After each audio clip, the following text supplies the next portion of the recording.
Penyidik Komisi Pemberantasan Korupsi dan Puspom TNI pada Jumat 4 Agustus 2023 menggeledah kantor Basarnas terkait kasus dugaan korupsi yang menjerat Kepala Basarnas dan bawahannya. Sejumlah mobil milik penyidik KPK dan Puspom TNI terparkir di kantor Basarnas di Jalan Angkasa, Kemayoran, Jakarta Pusat sejak pukul 10 pagi.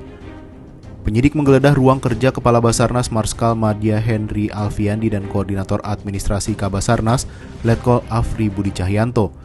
Adapun selain satu perwira tinggi dan satu perwira menengah aktif TNI, penyidik juga menetapkan 3 warga sipil sebagai tersangka kasus dugaan korupsi, pengadaan barang dan jasa di Basarnas.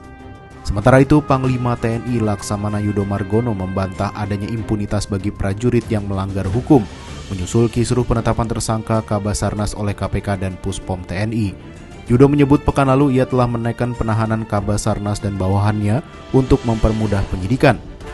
Terkait adanya anggapan peradilan militer jadi sarana impunitas bagi anggota TNI yang melanggar hukum, Yudo mengimbau masyarakat tak perlu khawatir. Yudo menjamin semua prajurit TNI yang bersalah akan menerima hukuman yang sesuai. Ya, sudah ditingkatkan penyidikan dan sudah ditetapkan sebagai tersangka hari Sabtu yang lalu itu, dan sudah saya tanda tangan untuk ditahan masuk tahanan. Saya minta masyarakat juga tidak khawatir dengan itu, karena saya lihat dari pembicaraan selama ini seolah-olah TNI kalau salah masuk peradilan militer ini ada impunitas. Tidak ada. Tunjukkan mana impunitas yang diterima oleh prajurit TNI ya kalau salah. Ya pasti dilaksanakan penyidikan dan dihukum sesuai dengan peraturan perundang-undangan. Hal senada juga disampaikan Kepala Badan Pembinaan Hukum TNI Laksamana Muda Kresno Buntoro yang meminta publik mengawal penanganan perkara dugaan korupsi di tubuh Basarnas. Ia meyakini Puspom TNI tidak akan menutup-nutupi perkara tersebut. Saat ini pemeriksaan terhadap 2 anggota TNI aktif yang diduga terlibat kasus Basarnas masih berjalan. Jadi yang pasti sekarang ini adalah penyidikan, proses pemeriksaan. Dan kemudian kita mengharapkan KPK untuk ikut membantu di dalam proses penyidikan ini.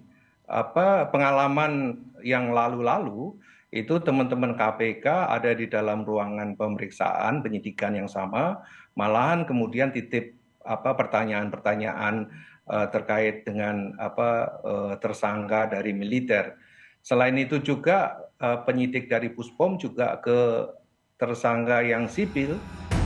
Sementara itu, KPK berharap perkara tersebut diadili dalam satu peradilan untuk menjaga prinsip persamaan di depan hukum. Kasus ini tentu harapannya tuntas semuanya ya. 5 tersangka itu tuntas semuanya. Apakah KPK, kemudian Puspom, tadi disampaikan split, ataukah kemudian dikoneksitaskan, itu adalah proses. Tentu harapannya sebagaimana juga disampaikan oleh Bang Asrul, harapannya proses peradilan itu bukan hanya urusan tentang cepat, sederhana dan biaya ringan, cuma yang penting adalah sebagaimana ditanyakan tadi, equality before the law. Artinya kalau kemudian diseplit itu memungkinkan akan berbeda. Perlu diakui saat ini timbul kekhawatiran dari masyarakat sipil jika kasus dugaan korupsi di tubuh Basarnas tersebut ditangani Puspom TNI. Publik khawatir pengungkapan kasus suap tersebut bisa terhambat. Penyidikan perkara dugaan suap pengadaan barang dan jasa di Basarnas ditangani oleh lembaga berbeda, yakni Puspom TNI dan KPK. Banyak kalangan berharap kasus ini diadili di pengadilan koneksitas agar prinsip persamaan di depan hukum tetap tegak terjaga.